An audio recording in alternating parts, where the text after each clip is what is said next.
السلام علیکم ورحمۃ اللہ۔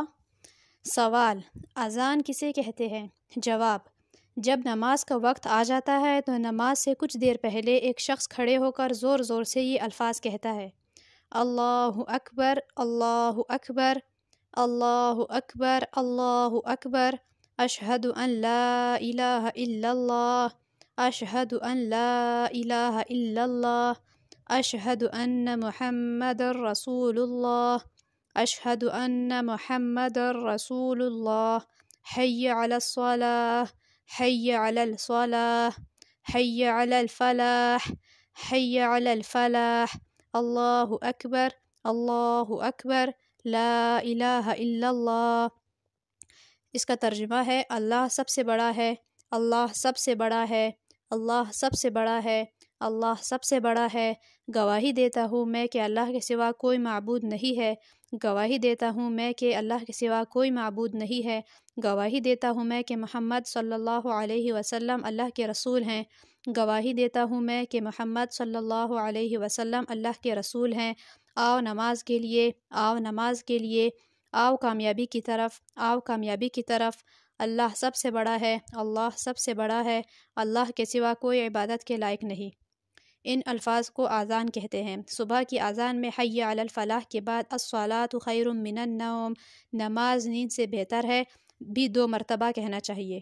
سوال: تکبیر کسے کہتے ہیں؟ جواب: جب نماز کے لیے کھڑے ہونے لگتے ہیں تو نماز شروع کرنے سے پہلے ایک شخص وہی کلمے کہتا ہے جو اذان میں کہے جاتے ہیں، اسے اقامت اور تکبیر کہتے ہیں۔ تکبیر میں حی علی الفلاح کے بعد قد قامت الصلاۃ 2 مرتبہ اذان کے کلموں سے زیادہ کہا جاتا ہے۔ سوال: جو شخص اذان یا تکبیر کہتا ہے اسے کیا کہتے ہیں؟ جواب: جو شخص اذان کہتا ہے اسے مؤذن کہتے ہیں، اور جو تکبیر کہتا ہے اسے مکبر کہتے ہیں۔ سوال: بہت سے لوگ مل جل کر جو نماز پڑھتے ہیں، اس میں اس نماز کو اور نماز پڑھانے والے کو اور نماز پڑھنے والوں کو کیا کہتے ہیں؟ جواب: بہت سے آدمی مل کر جو نماز پڑھتے ہیں اسے جماعت کی نماز کہتے ہیں، اور نماز پڑھانے والے کو امام اور اس کے پیچھے نماز پڑھنے والوں کو مقتدی کہتے ہیں۔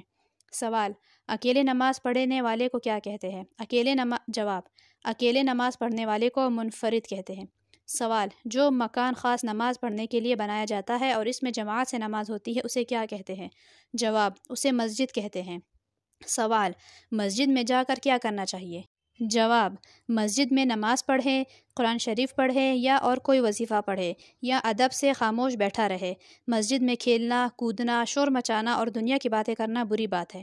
سوال: نماز پڑھنے سے کیا فائدہ حاصل ہوتا ہے؟ جواب: نماز پڑھنے میں بہت سے فائدے ہیں، تھوڑے سے ہم تم کو بتاتے ہیں۔